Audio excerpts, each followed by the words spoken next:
Hello, hello. Good afternoon sa inyong lahat yan. Eto.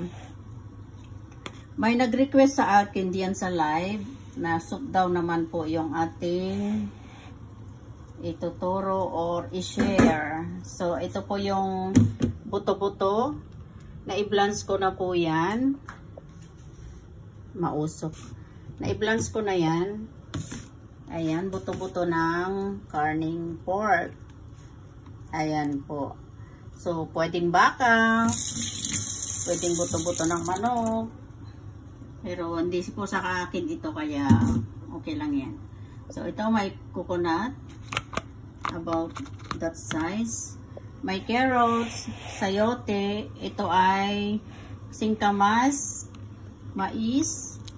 Ayan, mais. Ginayat-gayat ko na yan. Tapos ito ay brown dates. So, bali, ilan yung sangkap? 1, 2, 3, 4, 5, 6. Pang-pito yung karne. Pinakuluan ko na po yung tubig dyan. Ganyan lang po. At ating ilagay lahat yan. Ayan. Lagay natin lahat yan.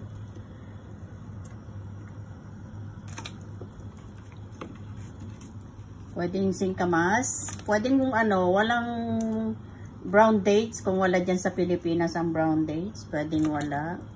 Pero lahat ito ay meron dyan. Singkamas. Pwedeng wag din lagyan ng singkamas kung wala din.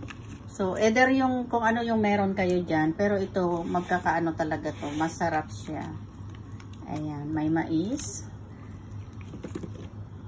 Carrots. Sayote. Saka yung coconut. Pwedeng walang coconut din kung wala talaga. Pero pwede kayong bumili naman yan. Mayroon wari ko nagbebenta ng ano, tag konti-konti lang. So, pakuluin yan. Pakuluin yan hanggang sa yung tubig ay concentrate na yan. So, dito sa aking mga amo, yung soup lang talaga yung kinakain nila yan o iniinom. Yung anong yan, yung sangkap, tinatapon ko na lang yan. Kasi hindi naman sila nakain nung ano, kasi wala na daw lasa eh. Wala na daw lasa. Kaya, sayang no? Pero dyan sa Pilipinas, ulam na yan. Parang yung ano ba, bulalo. Bulalo ba tawag din? Pwedeng beef ang ilagay. Pwedeng buto-buto ng manok kung mayroong hindi kumakain ng pork tulad ko.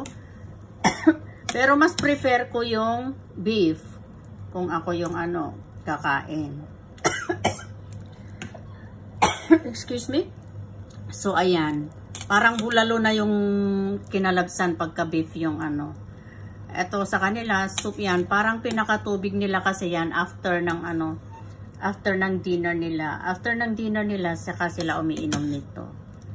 Ayan. Pwedeng, optional po yung, ano, yung dates. Saan na ba yung dates? Saka yung coconut. Pero if possible, mayroon lahat yan. Pero hindi ko sigurado kung dyan sa Pilipinas ay merong dates na katulad nito. Yung rock dates ba ito tawag dito? Ano, saan na ba yun? Hindi ko na makita. Dalawa lang nilagay ko kasi matamis yan. So, tapos matamis din itong ano, ito na siya.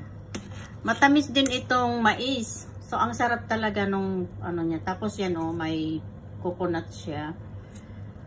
I think pwedeng bumili ng tingi-tingi dyan sa ano, palengke yung dyan sa Pilipinas. Yung coconut. Di po ba? Pwede yata. Hindi mo bibilhin yung buong coconut. Ewan ko lang. Comment guys kung mayroong ganon dyan sa inyo. Yung ano lang yung bibilhin nyo. Konti lang ganon. So, yan lang po. Pakuluin yung tubig. Pero before na nilagay ko yung karne, ay na-blanch ko na yan doon sa kabilang ano. Blinance ko yun. Tapos hinugasan ko para naman maalis yung mga dugo-dugo na kumapit. Kaya malinis. Kasi kung hindi mo i-blanch yun, ano dito yung mga dugo-dugo. Katulad niyan, oh, ayan, mga ganyan. May sumabit pa. Ayan. Salamat sa inyong panunood. Try nyo po, masarap yan. Kainin nyo na lahat yan, pati yung laman. Sayang din. Thank you for watching. Ay, nyo lang yan, kulo-kulo ng nasa 2 hours. Mahina lang yung kanyang. Pakuluan muna na ganyan, malakas. Tapos pag kumulo na, hinaan ng medium fire hanggang sa mag-low na siya. So, 2 hours na low fire para masarap yung kasi kung malakas yung yung apoy, maiiga na yung tubig niya. So, pag naiga na yung tubig, edi wala na kayong hihigupin. Ayun. So, pag kumulo na yan, low fire na siya, medium to low. Tapos, hayaan na lang dyan na kukulo ng 2 hours. Yan.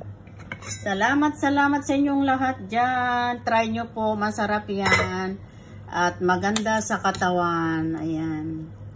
Singkamas, sayote, mais, carrots, coconut, at saka yung dates.